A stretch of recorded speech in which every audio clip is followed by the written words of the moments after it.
And we are live. Okay, beautiful. Just wanted to make sure. Looking down at my subscriptions. And so, what is this show going to be called? Obviously, it's called 1% Better. Just want to go back and answer your questions live.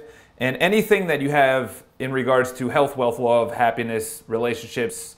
For me, I see an area that I want to improve on. Like right now, it's emotions. As a guy, even as a girl, most guys, we're not in touch with our emotions, and we get that from masculinity and things like that. Lewis Howes has this new book out there called something about mask or, undoing the mask or whatever the case is.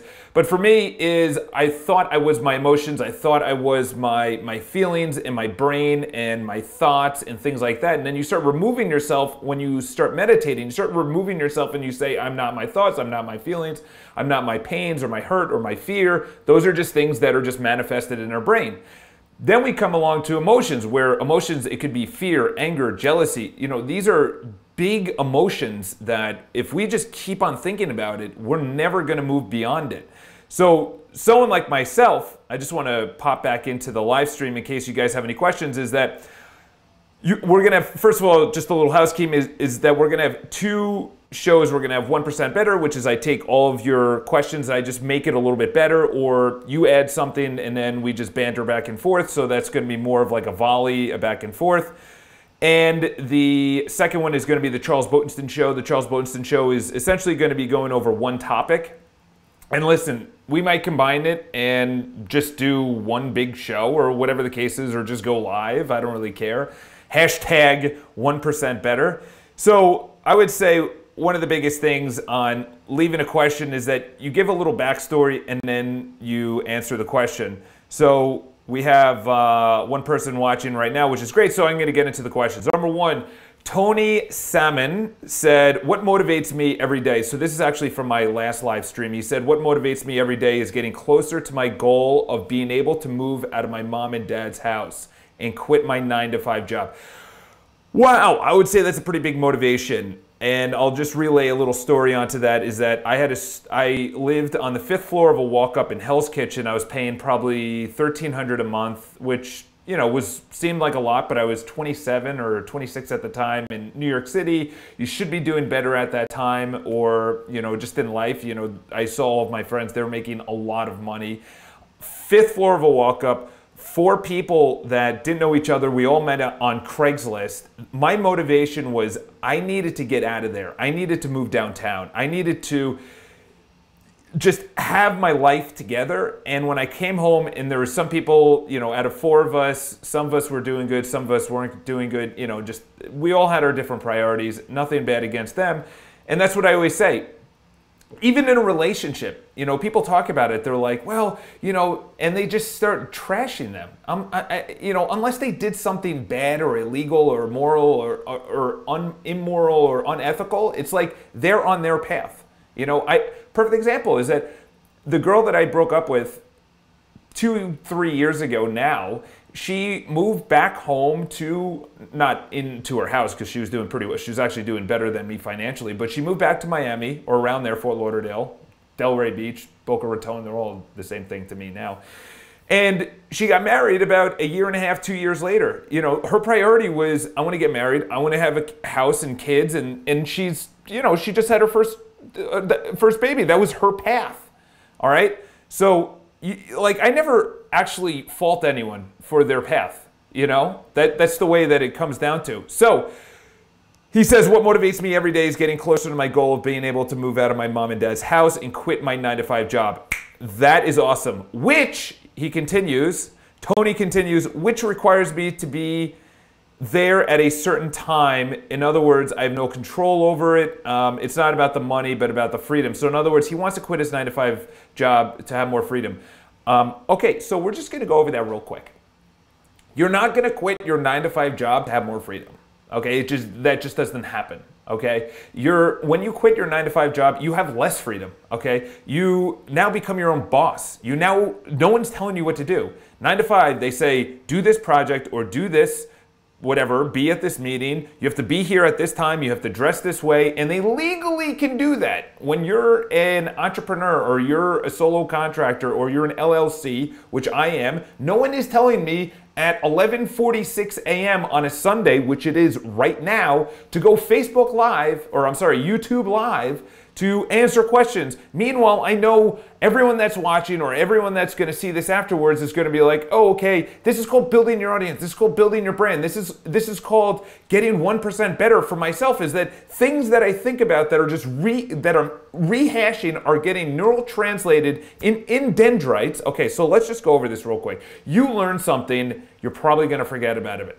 If you learn something and then you use it, you may remember it. But if you learn something, you use it, and then the next day you use it, and then the next day you use it. In other words, that could be going to the gym, that could be choosing salad, that could be saying I love you, that could be nutrition, thinking, meditating, saving money, whatever the case is.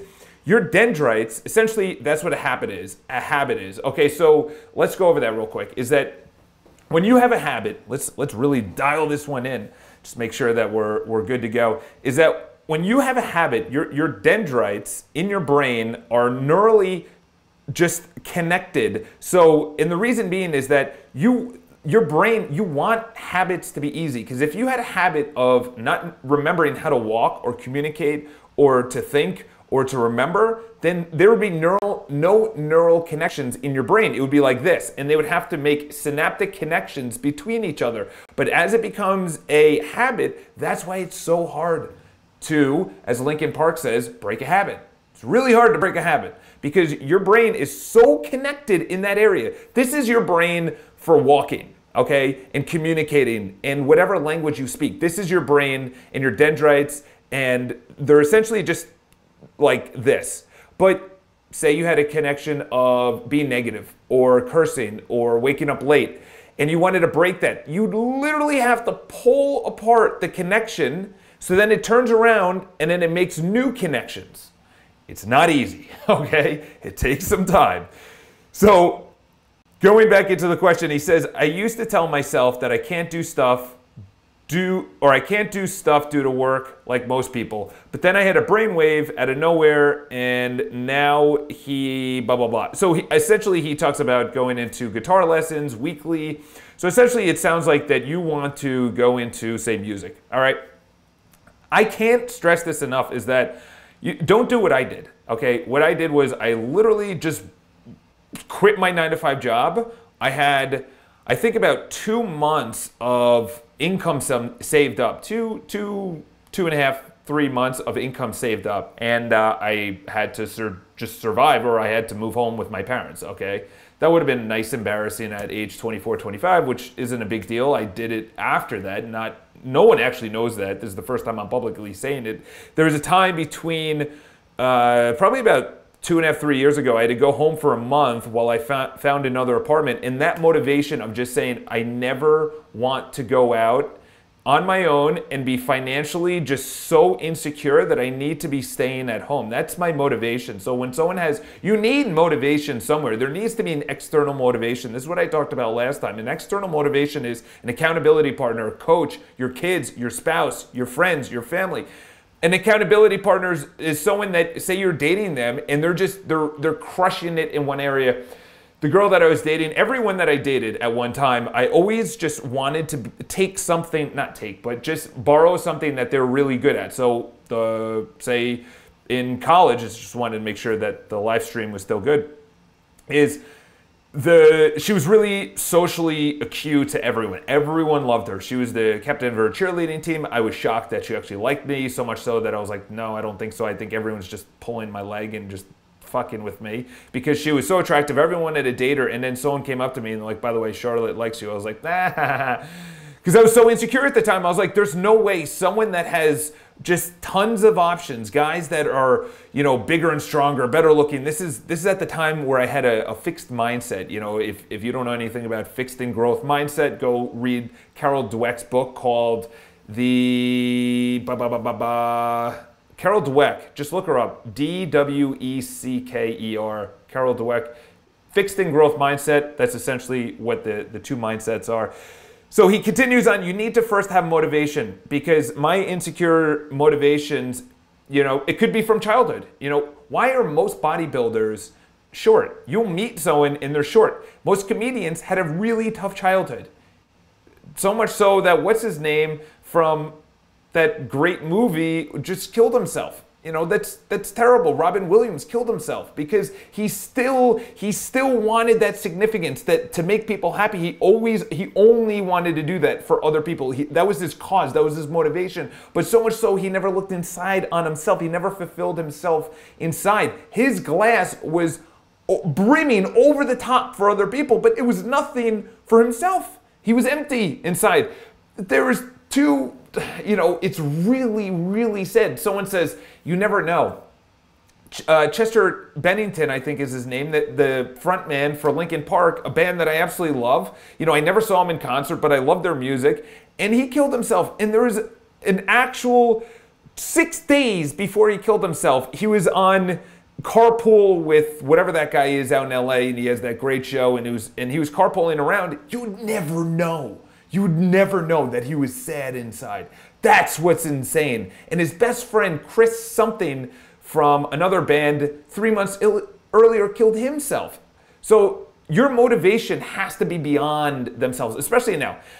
I'll get into this. I haven't really publicly talked about this, but it's something that I've kind of been brewing around. Before I actually speak about something, I want to brew it around my head for maybe a couple of weeks or a couple of months. And this is one of the things, because when I say it, people are going to push back on me. And I don't want people to push back on me. It's cool. I just want them to essentially just tell me the way that they thought. Hey, what's up, Adam and Clark? Thank you for the questions. I'll get back to that in a second. Listen, when life becomes so easy, and this is going to get dead fucking serious for a second. When life becomes so easy, women, and we're going to go tribalism, we're going to go ancestral, not ancestral, but ancestral, okay? Back in the day, before there were communities over 250 people, and we all lived in a hut, and we were all dying of malnutrition, of war and battle, and all these other just shit that we can't even fathom right now. Fathom. Cold. The cold would kill us. The heat would kill us. Dehydration. Just think of all the things. We would have sex, and maybe we would die because the other woman had an STD, but we didn't even know what that was when it was just pure primal survival. Think back to that time.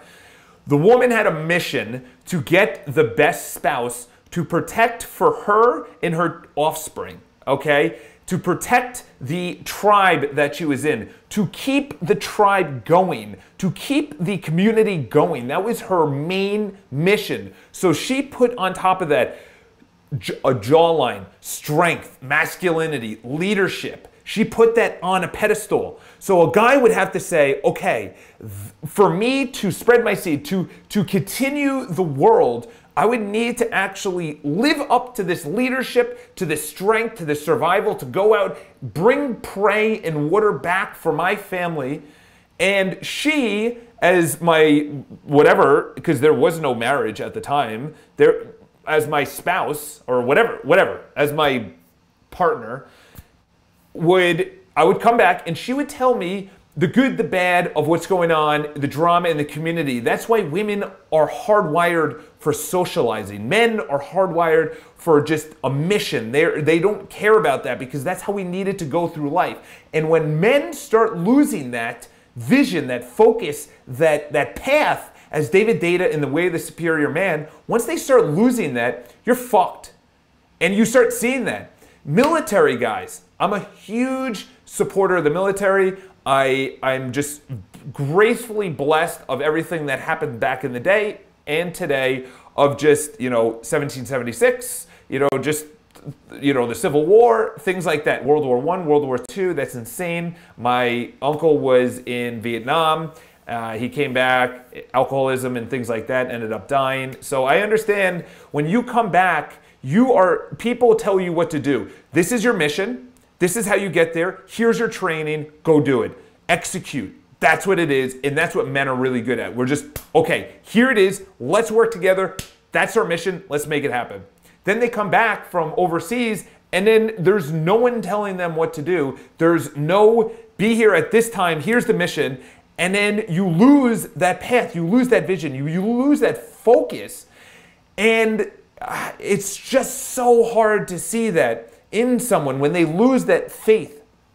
I'll go even deeper, is that the book on when you retire, there's a study that was done many years ago, probably decades ago, about when people retire. This is before the life expectancy, I think it's at 79, but back in the day it was 67. That's why retirement is 65, because they said, okay, your golden years are going to be like 2 years, okay? You're going to retire and then you're going to die. Okay, but they actually started looking at it and they said there's this community, I think it's in Italy or Greece, one of the Mediterranean countries, and they don't have a retirement. They just work.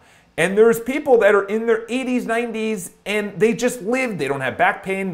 Because they don't have this aging mentality. I'm not saying that we don't age. By the way, age is like any word. We just put meaning to that word. So disease. When I say that, there's meaning towards that. Okay.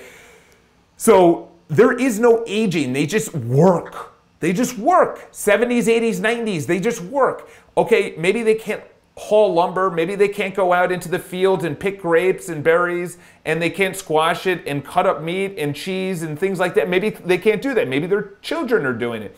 But what they noticed is that they're happier because they're using their community. They are still, they're not archaic, they're not back in the day, but they still have that community mentality, and they don't have a retirement age. They're not working for money, they're working to live.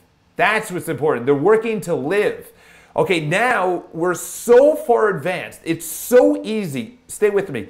It's so easy, and I know in your mind you're saying, Charles, you don't know how hard it is. I understand, but someone looks at you and they look at you as blessed. Imagine back in the day when you're shivering, it's 50 degrees out, so it's not that bad, but sometime this week it's going to hit 40 degrees. We didn't have indoors, we didn't have housing, we didn't have plumbing, we didn't have heat, we didn't have somewhere that you can go inside, we didn't have places where you can go if you're homeless to be within a shelter. We didn't have churches that give out money, and soup kitchens that give out food and warmth and clothing. There's a clothing drive, there's a coat drive going on. So imagine that. We're all there, we're all equal. Back in the day, there was a mission to survive. There was a mission for everyone. The man went out to hunt and to protect. The woman was there to take care of the family and to understand the community drama, so that when the husband comes back, he knew that there was maybe someone came while he was gone, and there's a tribe that came and they want to trade, or they want to negotiate, or they're going to go to war, or someone was talking shit about him and his leadership is now in jeopardy. Okay? So we have to understand that. We have to embrace that. Men that become feminine or women that become masculine, and I'm talking about in heterosexual and in about 95% of the time, we have to understand is that it's good. It's good. I love feminine women. They are beautiful. I just think, how are they so free and open, are able to do the things they are able to do, communicate and see things that I don't see. I wish I had that ability. Embrace that. Or men, embrace your masculinity, your leadership. Women love that. And men, we love feminine women, okay? And I know I went on a tangent on that, but for men, I see it. When you lose that mission, that drive, that motivation, you lose everything. You lose everything. You then look for outlets for your mission. An outlet is alcoholism. Nowadays, it's your cell phone. Nowadays, it's TV. Nowadays, it's football. And I'm not saying it's bad for escapism. Gary Vaynerchuk calls it escapism. That's not bad, okay? That's not bad.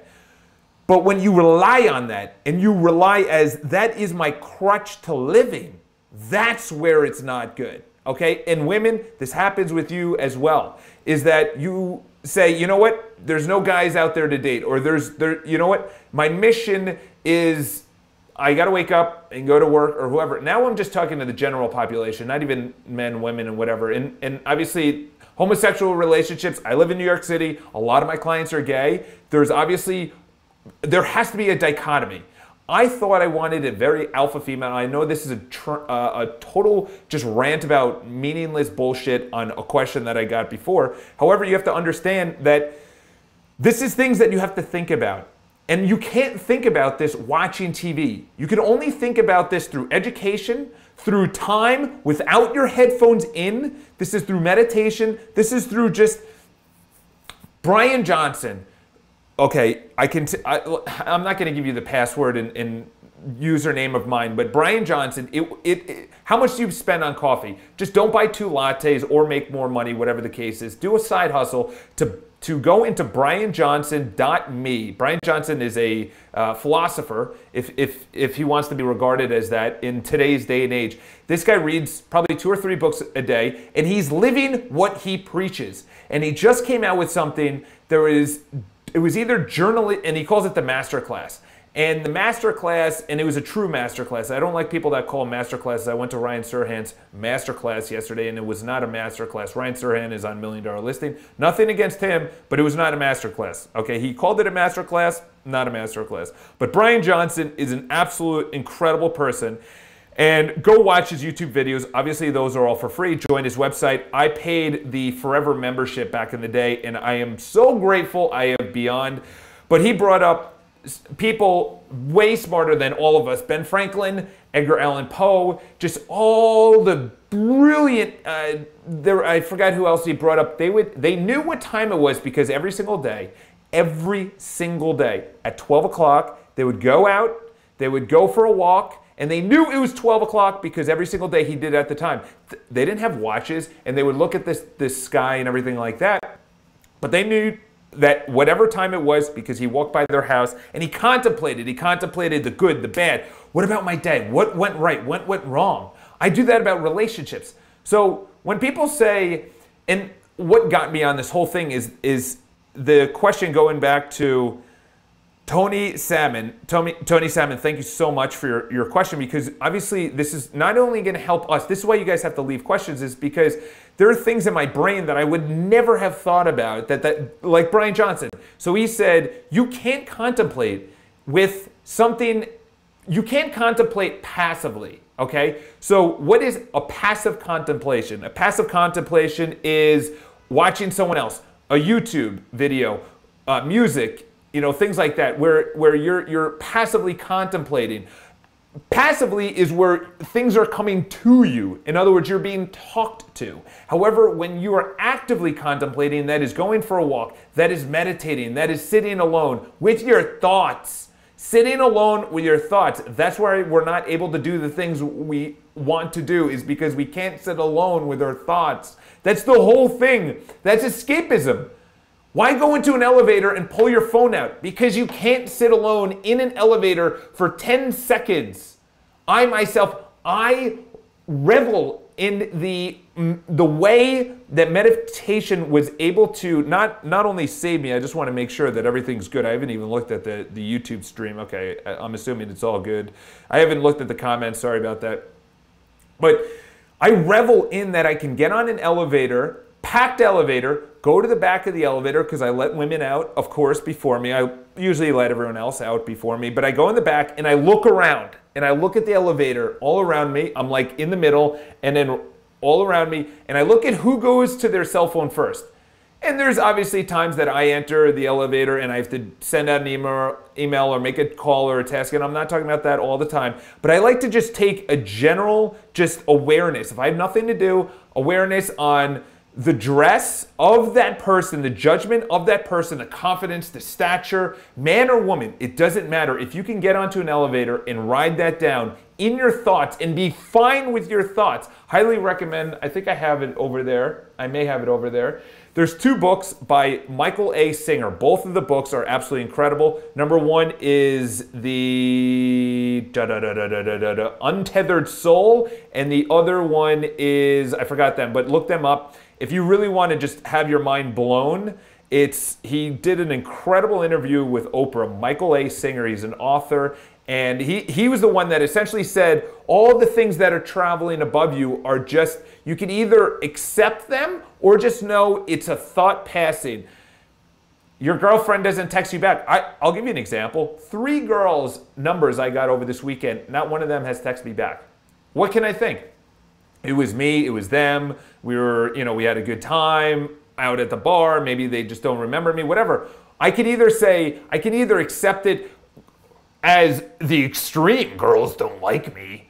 I'm not dateable. I could go to the extreme, or I could say, okay, maybe it didn't work out. But you always have to have an abundance mentality that there will be another girl that comes into my life if you are single. Or if you have a big fight, your abundance mentality says, okay, you know what? I just had a big fight with my spouse or my partner. There will be a better time in the future. An abundance mentality doesn't mean like physical things that you can touch or money. An abundance mentality means things will get better, okay?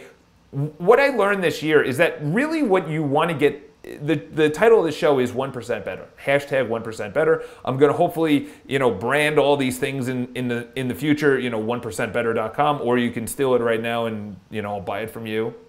That's very entrepreneurial. So 1% better means that you're in a situation. Here's the example. 3 girls text, or I get their numbers. I literally just look at them. I say, should we do, and they know what I'm talking about. Should we exchange contact information? Back in the day, it used to be like, what's your number? Making fun of myself. I could either say, okay, or you could say all girls are bitches, drunk girls, da-da-da. You can always, have the external excuse, which is an external locus of control, or you could say an internal locus of control. You could look those up and dive. I haven't fully grasped all the concepts, but internal locus control means that you literally, and I'll go into something a little bit deeper after this, you literally have control over everything. That all of the circumstances that happen in your life, you have control over that. Jocko Willink, I already brought it up, extreme ownership, and I'll take it a little bit further. Tom Bayou, I don't know his last name, but he has a Impact Theory. He just reached 100,000, I think, on Instagram. Was it on Instagram or maybe subscribers on YouTube? Congratulations, Tom. Of course, he's probably not looking at this. I shouldn't say of course. So see that? Catch yourself when you say negative things and then just say, no, he might be watching this. But he says he has such extreme ownership that he literally, he says if he's sleeping and a meteor comes down and he just blows through his house and it kills his wife while he's away on a speaking engagement, he would take extreme ownership and say, that is my fault, okay? So you could either say that's crazy or anything else, or you could say, why does he think that? Why? I wonder. That's curiosity. That's philosophizing. That is taking in an idea and say, why does that person, instead of judging it and say, that doesn't jive with what I think, that's where a growth mentality, that's where an internal locus of control comes over. You say, okay, I wonder why he believes that. And then he went on to explain it and say, wow, that's an interesting, he said, well, I chose to make a lot of money. I then chose to live in a neighborhood which is wealthy, that I can afford. I chose that house. That house I chose to live in. I chose to live in that bedroom. I chose to put my bed in that area. I chose all those things. That's extreme ownership, okay? So going along that path is, if you choose to do something, that means you have an internal locus of control. If you choose to believe that things on the outside, the environment, these girls not texting you back, anything, that means you have an external locus of control. So we're gonna bang into a couple of these questions. Wow, okay, so thank you for everyone that's left all these questions. We have 6 people watching. How's it going? Thank you very much. We'll start at the top. Adam Koster. What are your thoughts on veganism? I tried it for a week and had an amazing energy and mental clarity. Listen, that's one of the things. I was at, where was I? And they were talking about, Tom Ferry. Tom Ferry is a real estate coach in California. Thank you very much on that needed 5 seconds of water. I don't even know how long we've been going. However, what I could talk about is that veganism, okay, so back in the day, the reason that we have jawlines so small and our brains are so big is that we found out that if we cooked meat, instead of eating it raw, because raw, obviously, a lot of shit happens on there, but if you actually cook the meat, that it provides way more energy, way more fat, which is good fat in there that can make our brains and energy explode instead of eating a whole bushel of, say, plant-based anything.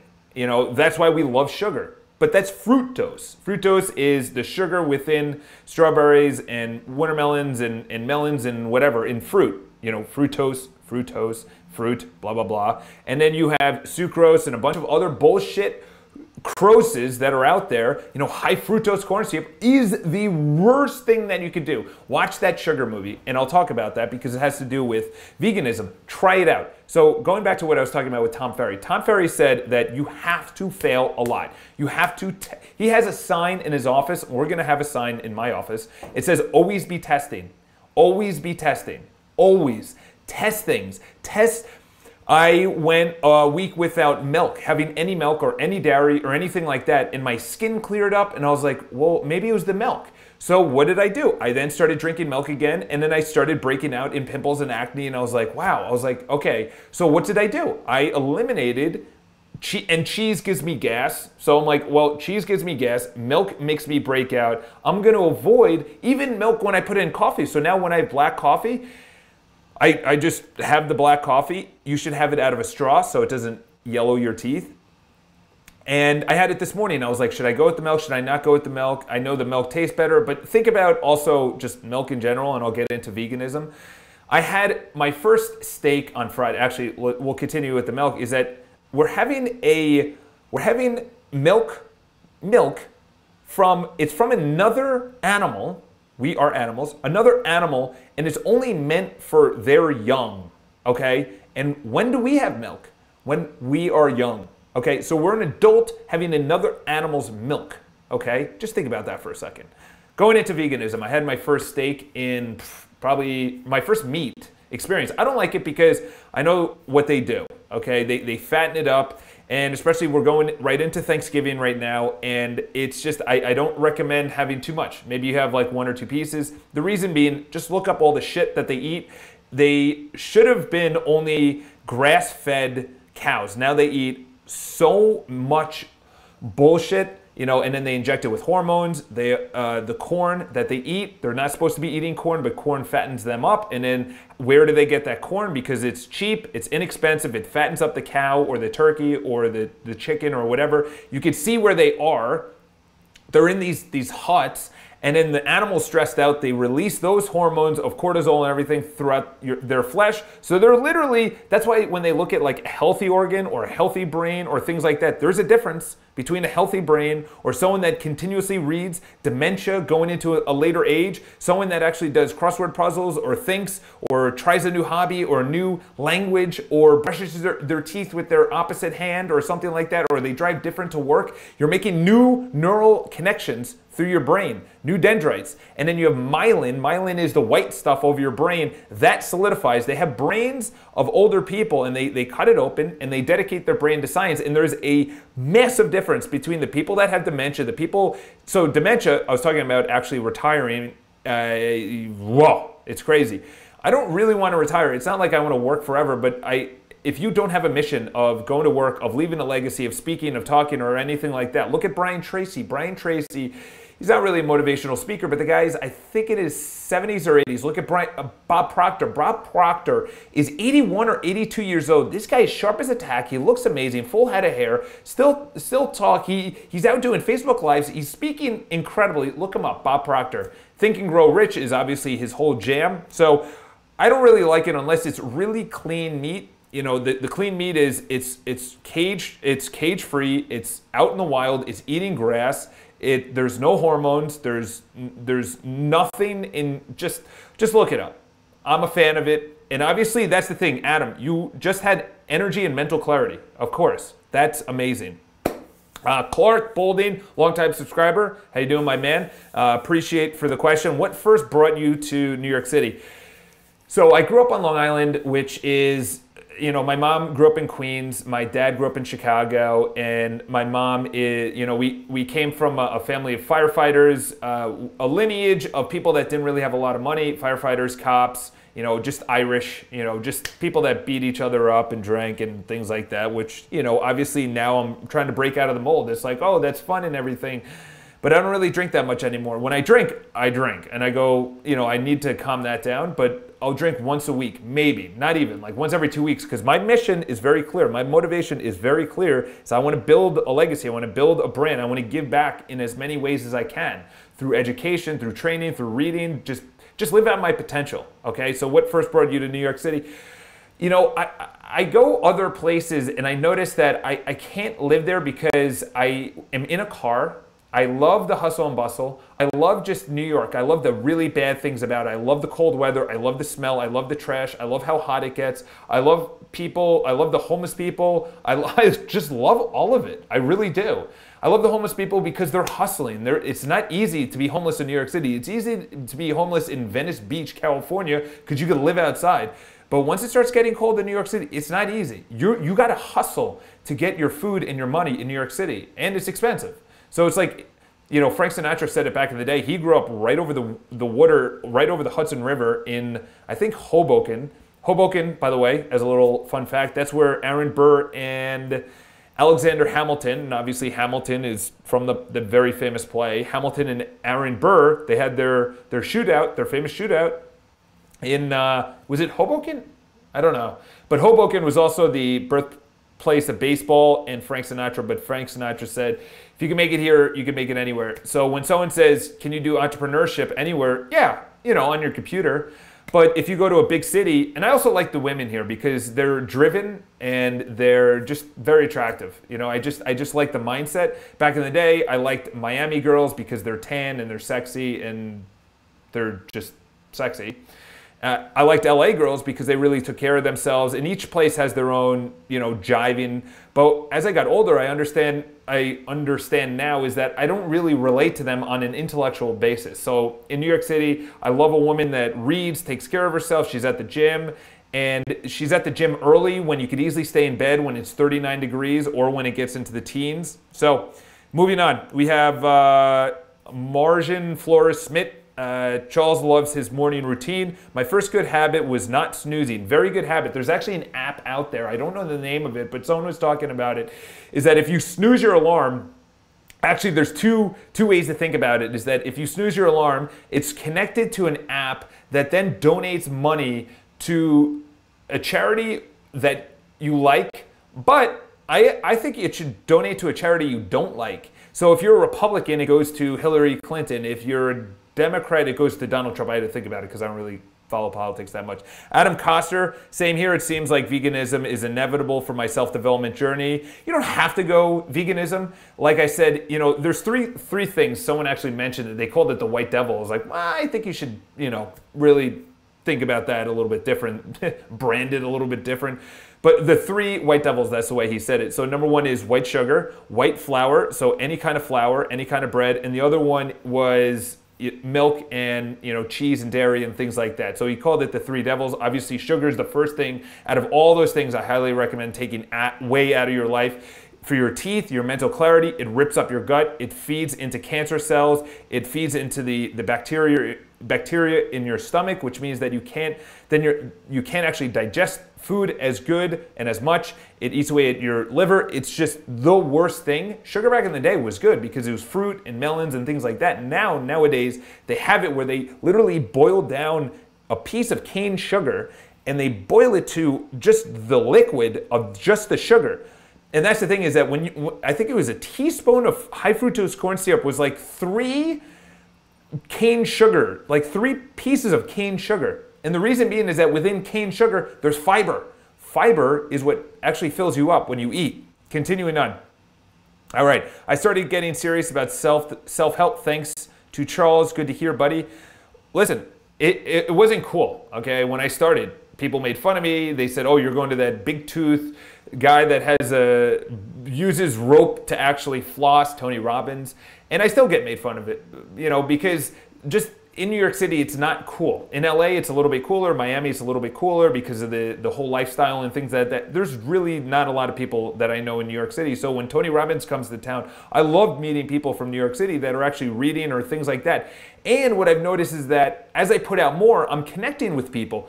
I was just at a coffee shop downtown with my sister, right where I live, and she said, you have to go to this coffee shop, talk about new experiences. You have to go to this coffee shop. She met, this is actually a funny story. She was there, and she was talking to the guy to her left, and to the right, he was a comedian, the guy to her left. And I wasn't there at the time. This was about a week and a half ago. And she's talking to this guy, and she said she's starting her own company. I highly recommend you follow my sister at Boats on the Go, at BOTES on the Go.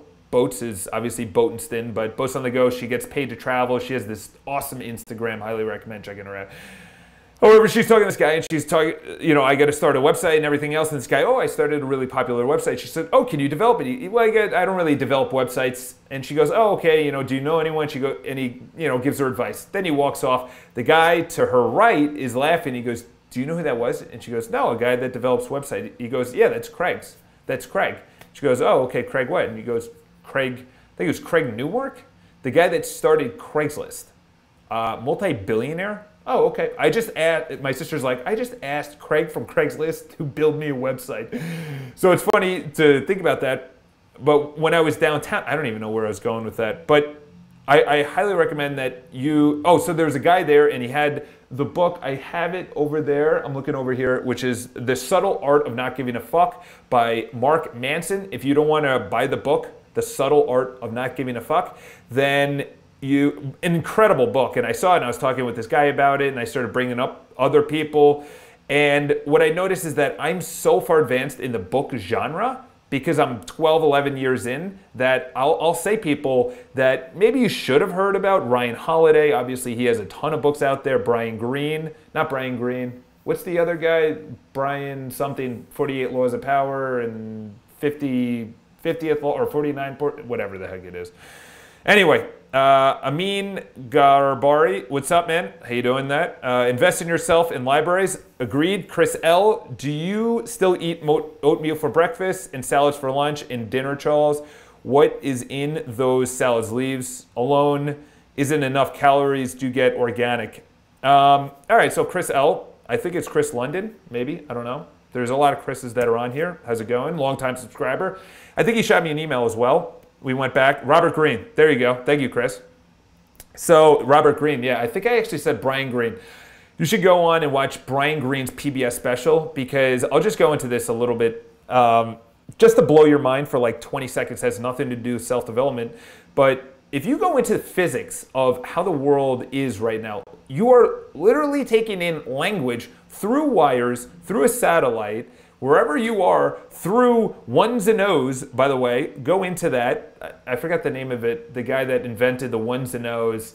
I just saw a documentary about it. He was in the late 1800s, but he was the first one to say, let's simplify this to ones and O's. And, Brian Greene, physicist. So everything, if we go back all the way back and, the Big Bang, if you want to think about that, creationism, I never judge anything. If you really start going back into it, you have to really just think about where space came from. What was here before space? What the universe and things like that. If everything came from molecules, like hydrogen, nitrogen, what are the other ones? Oxygen, whatever, everything came from carbon, just 4 or 5, and they just exploded. I guess that's what the theory is, the Big Bang Theory. They all exploded, and then from there, just expanded over billions of years, 10 billion years, or whatever the case is. Everything came from there. That's insane. Our bodies, our minds, our consciousness. Yeah, just look into a little of that, Brian Greene. All right, so Chris, yes, for breakfast. The reason being is that, what's his name, had a Facebook post a couple of months, actually a couple of years ago now. What's his name? Mark Zuckerberg, and he took a picture of his closet, and his closet literally had the exact same clothes. T-shirt, pants, shoes.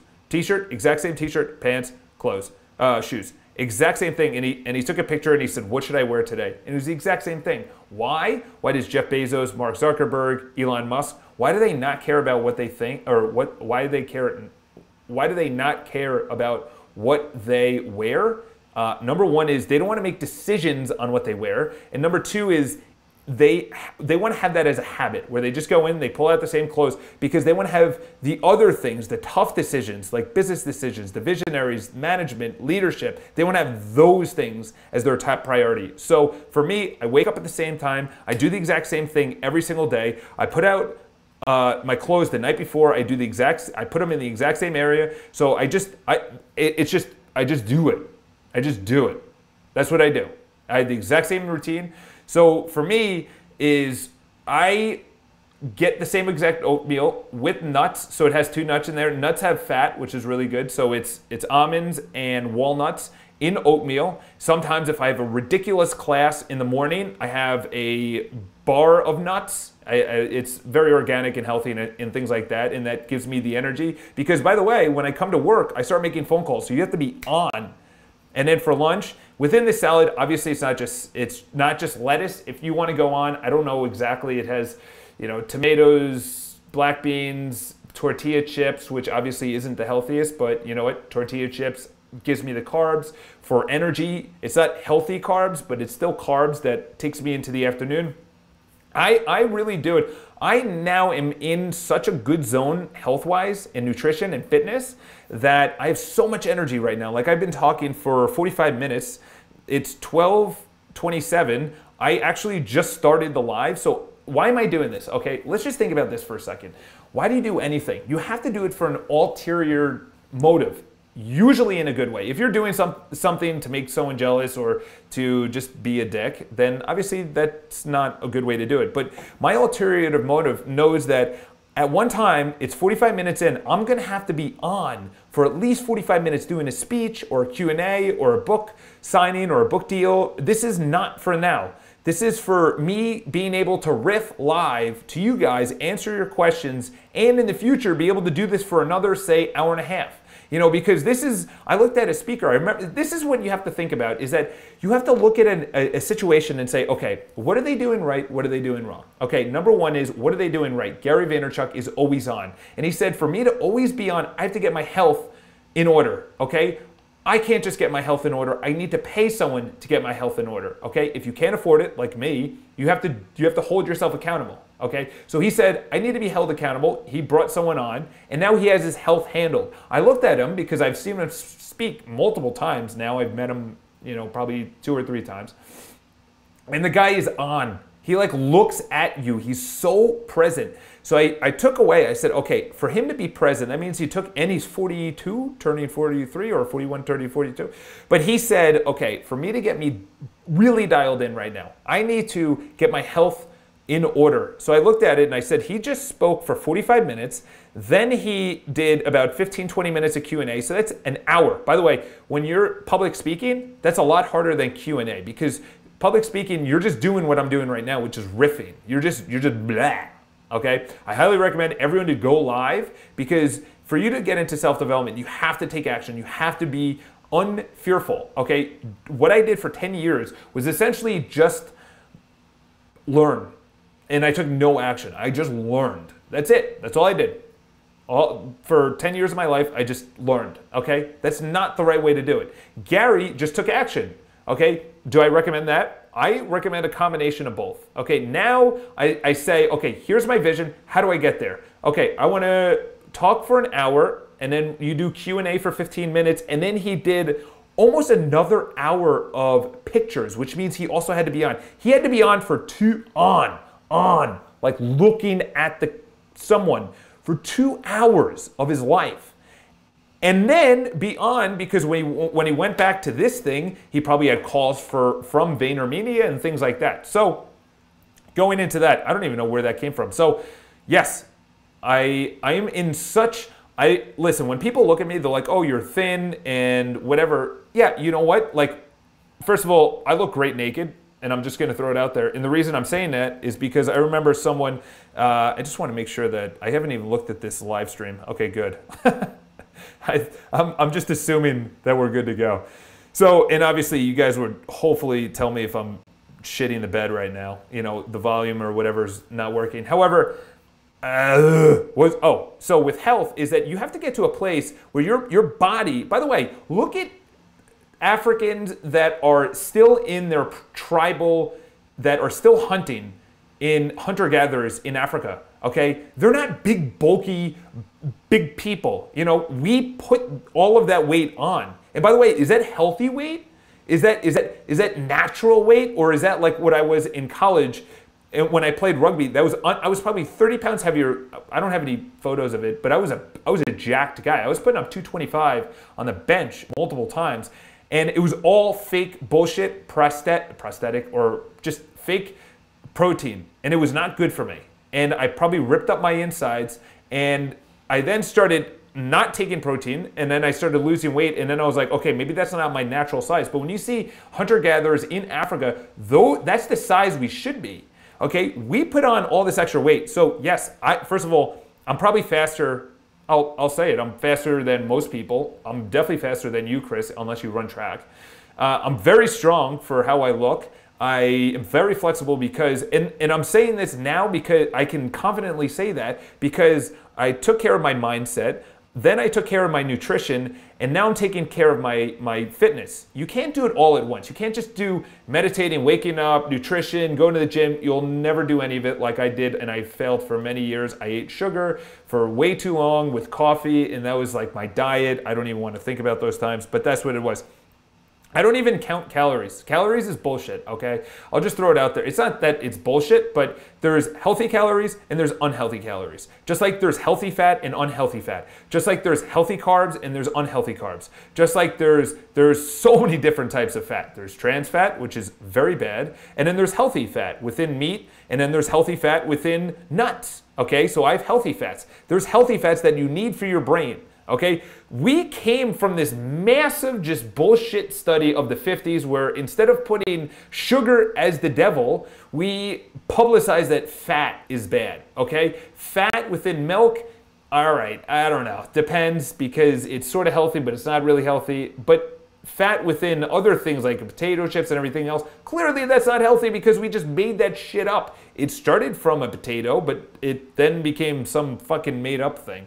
All right, so I don't count calories, okay? What I count is what I eat. I look at it and I say, is there meat? Is there dairy? Is there sugar? That's the way I look at it. And then I know I have this. This is an expensive watch. This is the Garmin S5X Felix, or I don't even know, but I have everything. It tracks sleep, it tracks steps, it tracks walking, and it also does heartbeat, okay? Heartbeat is the most expensive, or not most, honestly, you should look at your heartbeat, okay? Only get a watch that does your heartbeat and it's accurate heartbeat, okay? Heartbeat is everything. Look into, by the way, that sigh, the sigh that I just did is not good, okay? You need to do a sigh that is, so that's one of the criticisms that, watch what you say. Criticism is a bad word. Feedback, constructive feedback that I would have for Gary Vaynerchuk is that when he sighs, and sighs, S-I-G-H, when he sighs, he goes, which is bad because that means you're releasing cortisol. Cortisol is a stress hormone. If you go, that means you're releasing one of the 4 good ones, EDSO, endorphins, dopamine, oxytocin, serotonin. By the way, I didn't think of that. Obviously, it's very brilliant people, but I got EDSO from Simon Sinek. Obviously, start with Why, Leaders Eat Last. Highly recommend those books, Simon Sinek. So here we go. Chris L. continues it. He goes, also, top 5 health books in your opinion. You know, I really started getting serious into health because of 2 reasons. Number one, that needs to be your base, honestly. It needs to be your base. And you need to hang out with healthy people. You need to follow healthy people. I don't follow the Kardashians. I don't follow people that entertain me. I would say the only ones that I get entertained, and this is on Instagram, obviously. By the way, Instagram is the top. You have to just get that sorted out. Instagram is everything. And by the way, Instagram, people call it your brand. I stole this from Gary Vaynerchuk. Gary Vaynerchuk said, it's just your personality. That's really what it is. It's not your personal brand. It's your personality online. That's really what it is. You know, if you're a dick, you're just gonna post about political and religious things, or you're gonna just be negative or take from people, do you know, blah, blah, blah. It's like, dude, like, shut your mouth. So I don't even know where I was going with that. Oh, health. Number one is you have to get your health in order for a multitude of reasons that I'm going to bring up right now. Number one is your energy. If you don't have energy, you're fucked. You're not going to play with your kids. You're not going to be able to have sex. You're not going to have the best spouse. You're not going to have the best partner. You're going to be sitting down like I am. I need to stand up and get the blood flowing again. You know, so in New York City, this is something interesting. In a lot of the girls and guys, because we sit down, so say this is a chair. Let's go to the live stream, make sure. So here we go. So say this is the chair right here, and we sit like this, okay? So this is obviously our legs, and we sit like this. But we put so much pressure on our quads that the circulation, and by the way, this is based on absolutely no study, but what I've noticed is that from the hip up, women and men, they look fine, they're healthy, but in the summer you'll notice when people are wearing shorts and skirts and things like that, is that and I started thinking about it, I said their legs are fat, and there's no definition, they have big calves and big fat legs, and I'm like unhealthy, and it jiggles, there's a lot of cellulite there, and I'm like, or cellulose, whatever the veins, and I'm like, that's disgusting. You should not be having that at 30 years old. Okay, so then I started saying they're not active. Then I started thinking about it a little bit more. I said, okay, they're not active, but what are they during the day? They're probably not going to the gym, but what happens is when you sit down for a while, you put so much pressure here on your legs that I'm now putting my legs up. Highly recommend you do the same, is that you stand up every 45 minutes to get the blood flowing, because you put so much pressure here on the veins that actually that go down to your legs. So you have so much blood, excess blood down here, that there's no circulation that goes up. I have no idea if that made any sense. However, just think about, there's a book out there, Sitting Kills, Standing, I don't know. Just look up Sitting Kills is the name of one of the books. And so right now, I'm gonna look up my heart rate, which is 91. It's obviously high because I'm talking and I'm enthusiastic and things like that, but the highest, and then it goes, you know, you probably can't see it, whatever. But on here, it shows 49. So I looked up 40, I want to be in the 40s, and 49 was actually a resting heart rate. That was after I woke up. I think that was after I woke up, which is really good. Yeah, it says the last 4 hours, and I've been awake for at least 4 hours. So that means my resting heart rate, sitting down while awake, was 49. That is an actual pro athlete's heart rate, which I want to be in. Why? Because that means right now I could be however long into the live stream, almost an hour into the live stream. There's no editing, there's nothing. I always have to be on entertaining you guys. Energy equals enthusiasm. That equals sales. That equals leadership. That equals marketing. That equals personal brand. That equals smiling. That equals, beyond that, you have better skin, better health, better mental clarity, better everything. You're thinking better. You have more drive. You have more motivation. You have to get your health in order. It gives you more confidence for taking off your clothes, whether it's with a spouse, whether it's with a partner, whether it's at the beach, whether it's wearing tighter clothes. Right now, the reason that I wear tighter jeans and fitted suits is because I'm confident in my figure. Okay? It's taken me, what am I, 32? I think I'm 31, 32? I'm 32. I don't even know. Why? Because I don't want to think about myself getting older. One of my buddies yesterday texted me, he like blew out his ankle when he was playing basketball, and it was the first time that he was actually active. This guy used to run marathons, and New York City Marathon, I think he's done it 3 or 4 times. I don't want to be that person. When I age, there's people at the gym, I'm like, I don't want to be that guy. The guy is 50 going on 87, okay? I want to be that guy that's 70 at the gym, that's still putting up weight, that's still flexible, that's still, there's this guy, this black guy that is just like the guy that I want to be. Like that's what I'm saying, is like, fuck color or gender or anything else. Like when someone says, you know, and I'll just get into this really quick. You know, someone was talking about it, and I know it's going to be an uncomfortable thing. That's why I had to adjust myself.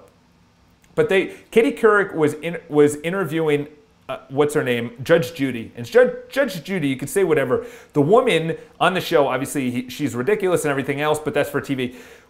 On the interview, she's very intelligent. She's very socially acute and just she's just really good at being able to articulate her answers. So Katie Couric said, as a fellow feminist, did you feel it hard making it up in the law firm predominantly dominated at the top by males, or, you know, especially when you become a judge where the majority are males?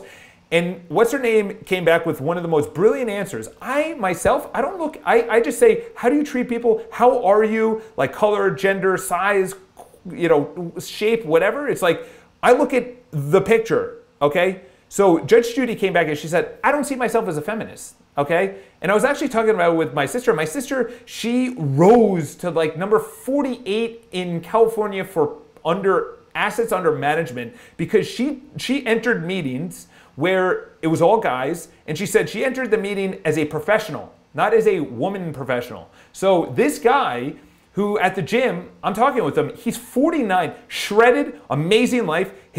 All three of his kids have scholarships. They're all studying like ridiculous subjects that are way over my head. He literally is living the dream, okay? So I look at someone like that, and he's flexible, he's jacked, he could kick the shit out of me, and he's 49. And I thought he was like 40, but he looks amazing. So that's why I want to have it. So not only your skin, your clarity, everything like that. That's why I pay attention. So look at people. There's a book out there, Brain Grain. Highly recommend. That's where you start. There's a couple other good ones. All right, continuing on. Charles, how can someone find his purpose? I don't know what to do with my life. Okay, that's not good. Number one is, what do you like to do? What do you like to do? Do you like to have sex? Do you like to play video games? Do you like to read books? You like to watch, clearly because you're watching. I don't know who's watching, but maybe you're still watching. It just has a number 7, so I'm assuming. But what do you like to do? Okay, and I understand where you're coming from. So I had no purpose. I don't know how old you are, but I had no purpose for 22 years of my life. I'll just go into it. The first 10 years of my life, I was a really cool kid. The second 10 years, I became a partier, and I was doing some really bad things. You know, I was stealing, I was, drinking, I was smoking cigarettes for a couple of years, like 12 and 13, because I thought it was cool. I was just not a good kid. Then I started like getting sort of my life in order, but not really, because I wasn't good at school. I wasn't really accepted, but I was really good at caddying, carrying clubs.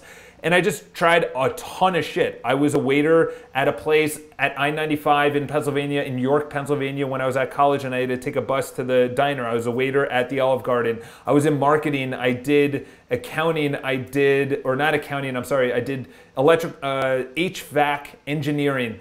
I did door-to-door sales where I sold Cutco knives. I had an online company. I had an eBay business. I went right out of college I first started in Olive Garden. I graduated college. That really made my parents proud that I graduated college a semester late. And I just was a total mess. But the thing is, I played party poker. I made money from all these things, okay? But the thing was, I tried a ton of shit. You have to try a ton of shit. Or what you have to understand is read about a bunch of shit and then say, okay, I kind of like this, but you have to actually finish it out. There's a book out there called Grit. And what the woman tells her kids, I forgot the name of the author, if Chris London or Chris L is still watching, you'll probably correct me right now, but what she said is her daughter, I think was 8, and she's like, Mom, I don't want to do soccer anymore. She goes, you signed up, you wanted to do soccer, you have to finish out the season. But that's the thing, is that lesson is not that she's finishing out the season, it's that she chose to do something. You have to finish it out, okay? You can't just quit. That's what you can't do. If you like a subject, you actually have to finish out the class. If you want to go to class and you're like, oh, I'm really into marketing, finish out the semester. Maybe you don't have to go into marketing as your specialty, but finish out the semester. Finish out the internship. That's what I had to do. I didn't really like HVAC engineering. Because it was insane. I get paid pretty well, but it was insane. And I finished out my internship, and I was like, okay, I know that I don't want to do this. Then I said, okay, what do I like to do? Sales, okay. I like working at the Olive Garden, not because of the pay, because it was shit. I don't like the diner. I was making $40 for the whole day. But I like talking to people, okay? I like talking to people. I'm interested in real estate. I literally quit my job in finance. By the way, that was the job I had, so I was in finance before getting into real estate. And I said, okay, I'm gonna just try it. But I had 2.5 months, 3 months, just say 3 months so it sounds better or whatever. 3 months of income, or savings, I should say. 3 months of savings. Just literally got my license. I was like, I'm gonna try it out. Then I was like, oh fuck, I actually like this. So that's the thing, is that you have to try a bunch of shit, okay? Your purpose is not just gonna come to you. It's not like, oh, that's my purpose. I'm gonna be Jesus Christ and start a religion. And then from there, 2,000 years later, just, you know, like that's not gonna happen, okay? For me, it took me, when did I start real estate? 24 years old, okay? So I don't know how old you are, but try a bunch of stuff. Read about a bunch of stuff, okay? Chris L. So black beans, tomatoes, tortilla chips, and what about dinner for salad? How big are the salads? Maybe an Insta post with them this week. Olive oil. Yeah, so the dressing is everything, okay? Chris is talking about what I was talking about before with the salad. I won't go into too much detail. If you go to Chopped Salad, that's where I go. It's outside. No, I'm not getting paid for this. Chopped Salad, it's called a Mexicali vegan, and I substitute because... what is it? What are the little things? So I substitute jalapeno peppers because you shouldn't have that a whole scoop of jalapeno peppers. Peppers are good, but not a whole scoop because it's hot. It rips up your insides and things like that. But I substitute jalapeno peppers for, I forgot the name of the freaking thing, but it has very high in fiber. So two things. Number one is I want carbs for energy, fat for my brain, and fiber so it fills me up, okay? Because if I don't have fiber and I just have salad, that means I'm gonna be hungry, and then between lunch and dinner, I'm gonna get something shitty. And something shitty is like a cookie, okay? And I'm saying that because that's how I used to do it. And then I would maybe get a latte, and then that has milk, and then I would break out. So I'm like, okay, how do I make this to survive till dinner, okay? I look at it every single day as something totally different, okay? If I know I have a ridiculous class in the morning, like CrossFit or hot athletic yoga, I'm already thin enough, and I already am gonna be drenched in sweat, so I need to get carbs the night before. It's like going on a 50 or 100-mile bike ride, is that I need to get healthy carbs. So I'll get healthy carbs the night before. So if you looked up Chopped Salad, Mexicali vegan, I substitute the jalapenos for freaking, I forgot the name of it, but you know, we'll continue it. But I'll do an Instagram post about it. Sorry for all the questions. I was just trying to get a nutrition on point. Health is the foundation of everything. Yes, it is. It's why I'm so annoyed at my family. Listen, I'll go into that. I understand where you're coming from, okay? So my family, I went to my first Tony Robbins event in 2009, and I don't know how many people are watching, probably 1 or 2. Oh, 7. Okay, thank you guys for watching. That's awesome. I actually really like this interaction. I really, really, truly do, because I'm freaking on right now, like Donkey Kong. And all I had this morning was, I was out with my sister, I had coffee and like a little thin slice of olive oil cake, or not even cake, it was like a crumb thing. It was like half of it. But I usually, right now I'm getting really hungry. I could feel my hands tingling and whatever, so that means I'm gonna go down, and Chopped Salad is open. I'm gonna go there, I get it loaded up. Actually, that's it. Right after this, I'll post about it. So Chris, or anyone that's watching, go to my Instagram, and I'm gonna have an Instagram story. People actually like my Instagram stories better than my posts, but going into that is that I went to my first Tony Robbins event in 2009, and you guys probably already know the story, is that they pitched it in May. This sales guy came into our real estate office, and obviously they go to real estate companies because that's where people want to self-develop, I guess, you know, real estate offices. So they pitched in May. It was like an $800 product. I didn't have the money. I put it on a credit card, and the event was in November. So from May to November, I'm thinking about this. I'm like, fuck, I need this money back because I can't pay rent. I literally was going into the negative. I've given Chase so many overdraft fees. It's crazy back in the day. And I called them, and I tried to put on every excuse. I need the money because my family needs health, I can't pay bills. And they said, no, no, no, no, no. And they've heard this before. So this is what they said. I had to go to the event in November, so I couldn't even get the money to pay rent. I think I don't even know how I paid rent through November. By the way, this is when I was in real estate, and I was not making any money. I was probably making whatever, like what ridiculously low amounts of money. $15,000, $12,000, $20,000 for the year. For the whole year, $1,000 a month, which sounds like a lot, but when you're in New York City and you are 24, 25 and you have a life, that's no money. But I went to the event, and essentially that was my first event, and it flipped my entire mindset around. And I went to the event with full intentions to take my money. So they said you have to go to the first day, you have to check in, go to the entire first day, then lunch during the second day. It's a 4-day event. lunch during the second day, you can go to the customer service. And I remember this vividly, standing at the customer service table, and the woman says, and I explained to her, I want a refund. We're going over it. Why do you want a refund? You're not getting any value. And I said, yeah, I sort of am. And I just remember sitting there and saying, you know what? I'm going to stay. And it was the greatest decision. So that's a perfect example. Someone above this said, okay, well, how do I find my purpose in life? I don't know what to do with my life. Okay, well, number one is grit. Go read the fucking book, Grit. Because if you can't stick something out, if I left that Tony Robbins event, I would be in a totally different spot. That's a decision where someone says, what's a decision in your life that you, thank God you made? Thank God I made that decision, because on Sunday, they started talking about health. And I had no concept of health, none, nothing. My concept of health was from my family, an Irish family that drank and ate like shit and way too much meat and potatoes. Just, there's two types of food, okay? There's acidic, which is terrible, and that's how you get cancer and disease and inflammation and fat and laziness and everything. And then there's alkaline. Alkaline is greens. And there's a whole thing online. If you look it up, alkaline, it's the pH scale. It's, I think, 0 to 14, and 7 is the baseline, and 14 is greens, and 0, by the way, 0 is not only acid, but it's your mind, stress and jealousy, and there's a couple other things. So not only is food on there, but your mindset is on there. I hope I just blew your freaking mind right there. So I went home and I just unleashed on my family, and they're like, okay, you're drinking Kool-Aid, you need to calm down, you need to stop. All my friends are like, okay, you went off the deep end, you need to stop. I don't care that alcohol does this to you or meat does this to you or whatever. And then I said, then someone 3 or 4 years later, I went 3 or 4 years just hitting brick walls, just brick walls. And then 3 or 4 years later, someone said something that may change you. And someone actually had a question about that. And Angela Duckworth, thank you, Chris. And Angela Duckworth was the author of Grit. And they said, be the change. And obviously, everyone's heard of it now because you guys are way smarter than I am.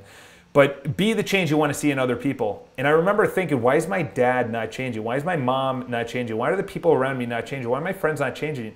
Because you have the fixed mindset or growth mindset. That's literally what it is. And if you have a growth mindset, that means you can change. If you have a fixed mindset, that means circumstances around you, where you were born, who you are, the color, your language, your country, your city, your education, your familiar status, your partner, everything. Like, you can't change your partner. You can't change your anything. Like, you can't change. That's insane to me. That's insane. So I then started cutting off anything that I said, but then I started posting about the facts about your skin. Your skin is literally the canvas for what's going on in your life. I've never had, thank God, that whether you believe in God or not, I don't give a shit. And obviously someone's going to be like, Charles, do you believe in God?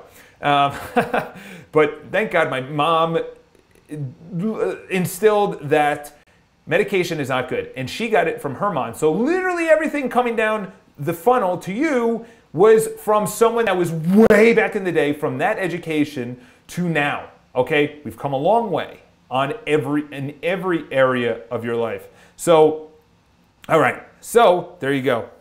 So don't get annoyed at them. I know you said annoyed. Also look at, and obviously this is just feedback, just look at the things that you say in a sentence, because if it's in your mind, you think about the words annoyed or stressed or whatever, and I know I've mentioned it today, I don't even want those things in my mind. I don't care about entertainment, I don't care about Justin Bieber, I don't care about the Kardashians, I don't look at their stuff, I don't follow their stuff, I don't want to get entertained by them, I don't care about Us Weekly, politics, I don't care about that.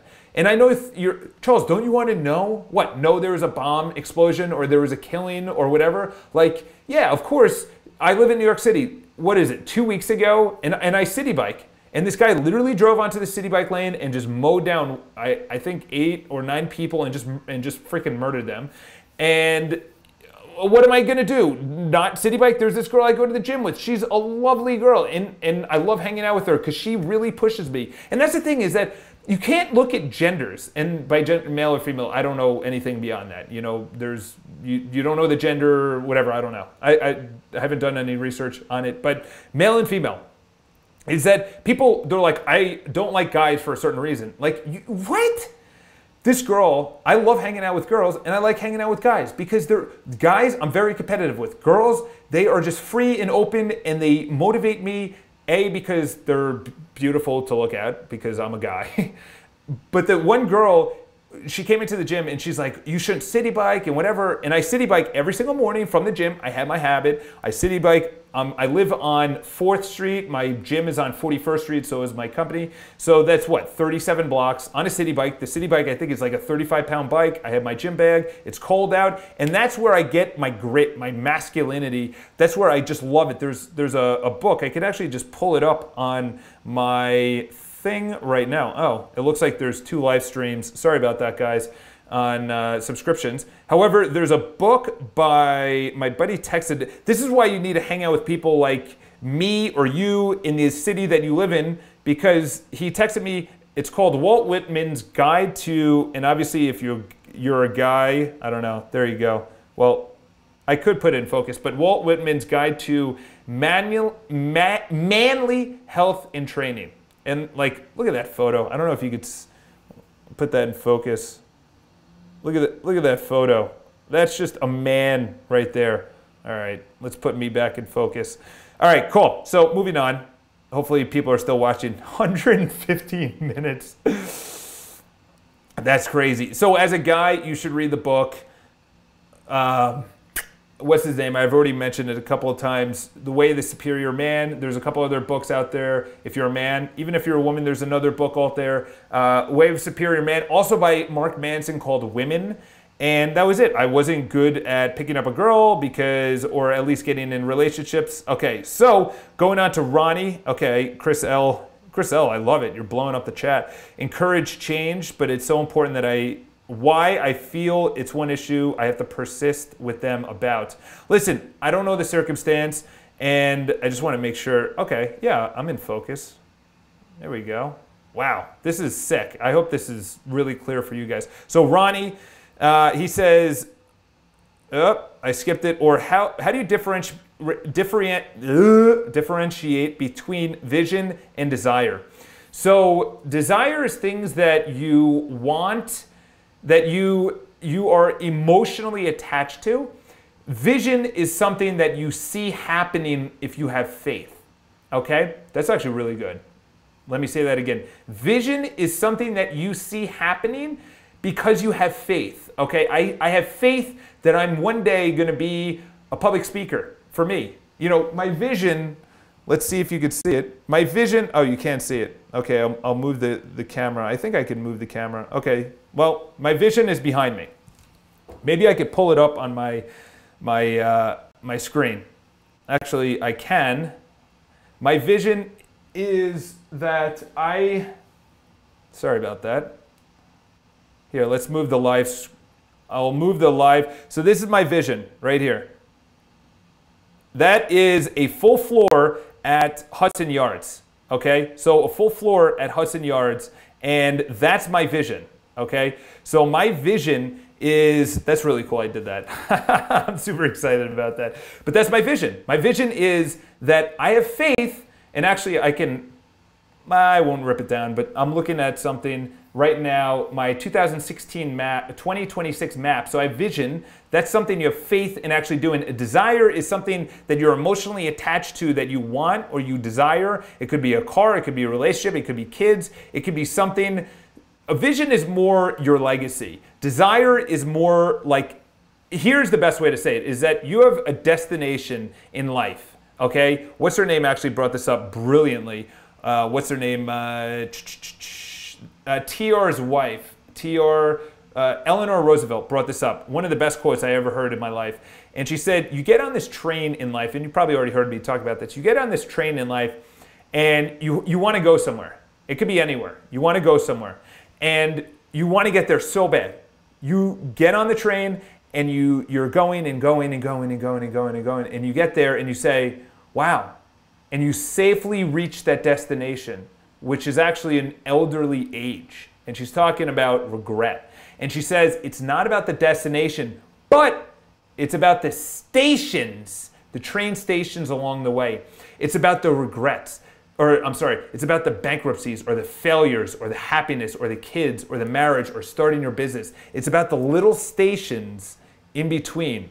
So your vision, I feel, is your legacy. It's your living, or you're born, and your death. And then it's all the things afterwards. But the little stations along the way, the little station could be Tony Robbins's salesperson pitching me. Okay, that's a station along my life that I did not expect, but I'm super blessed that that guy was persistent and just said, you need to do this. All right, continuing on. All right, Fearless. Okay, so Chris L continues. He goes, you should check out Fearless, MU. I don't know what that is. He's a vegan YouTuber who's in his 50s and ripped. Thank you so much. I am. I don't have a pen and paper around, but I'm going to write that down. Or shoot me a message on Instagram at Botenstein, so you guys can see the salad that I'm going to be doing. Before, Raheem, hopefully I said your name. You once published an ebook, 10 Years of Self-Development. I know I sort of did. It's actually right here.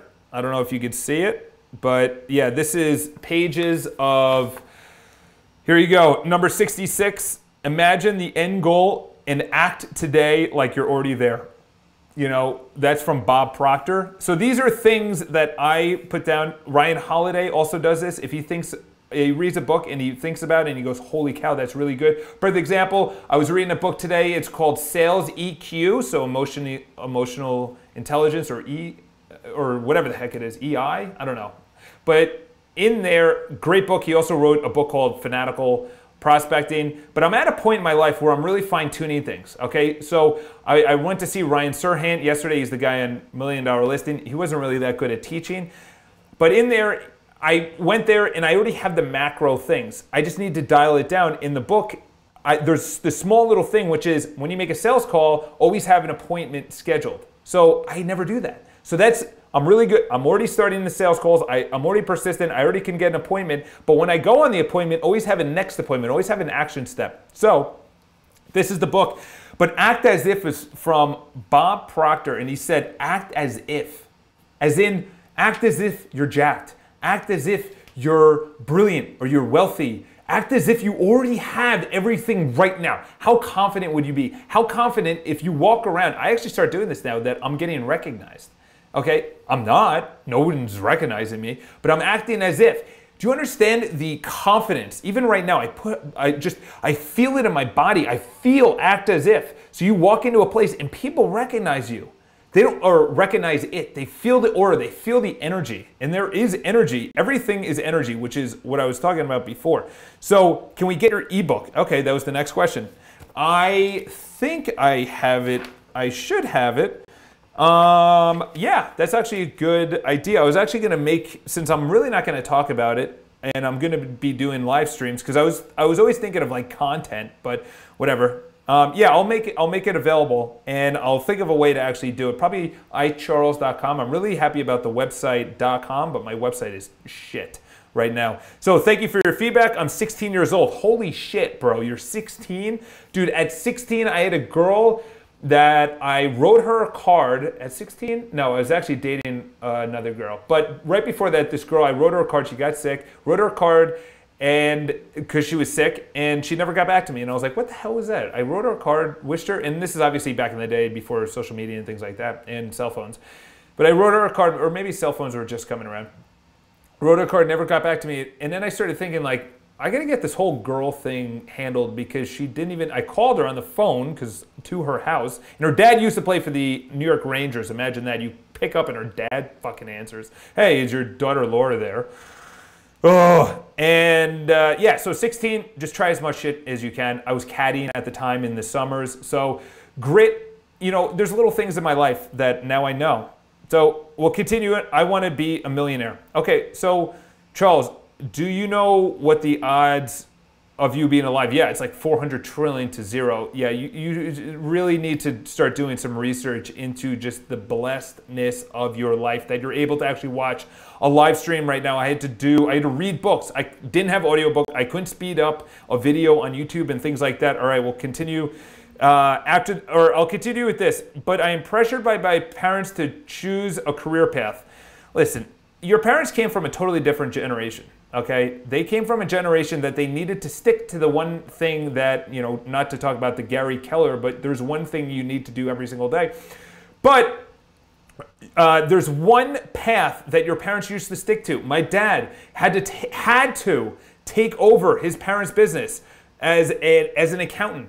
My mom was a teacher for 26 years. She didn't have the blessings that we have today. Like, she couldn't go from teaching to starting her own business because they didn't have the money. They also didn't have the mindset because it was instilled in them. That's why education is going nowhere.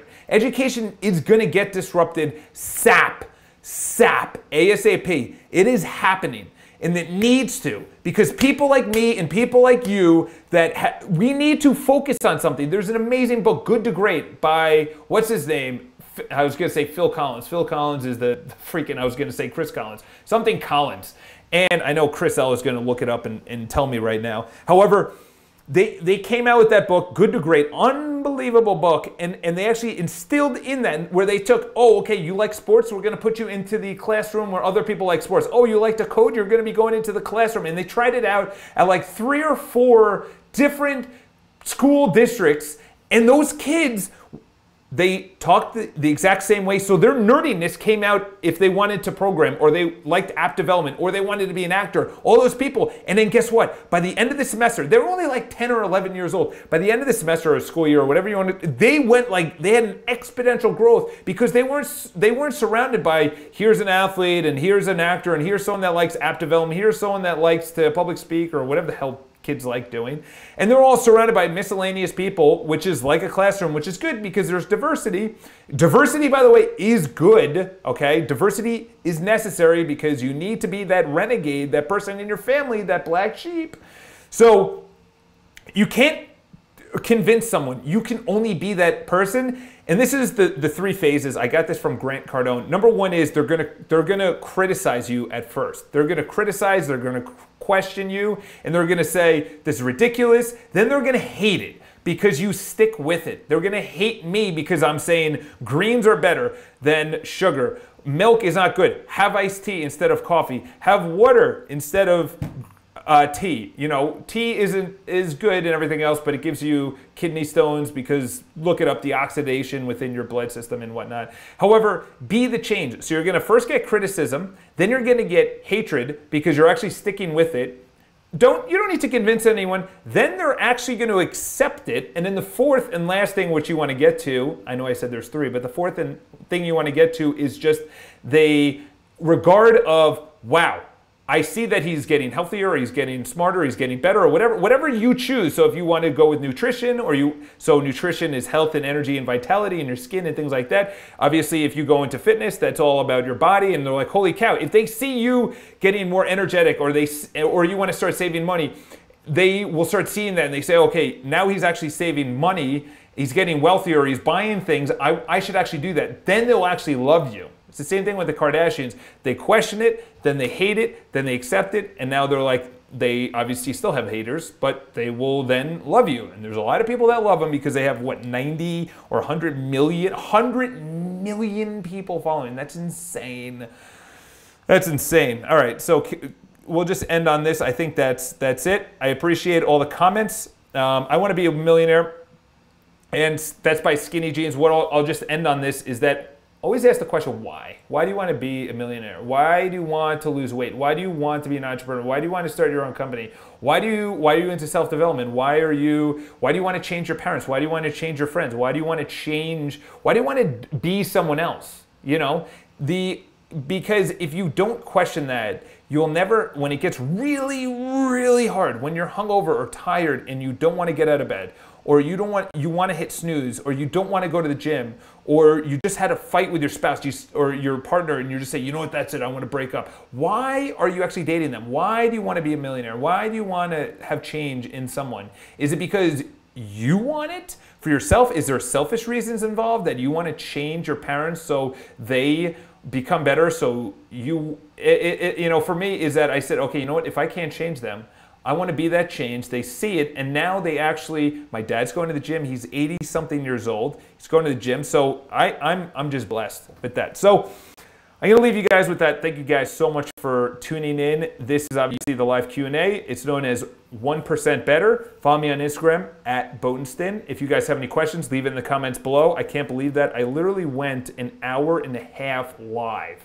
That's crazy. And it's 1:10. I'm starving right now. I already pretty much went through my quarter gallon, and I'll drink a gallon at least today because I'm just using a lot of energy. So have an awesome day. Talk to you guys soon. If you have any questions, and then follow me because I'm going to be taking a picture just for Chris on my salad. So have an awesome day. Talk to you guys soon.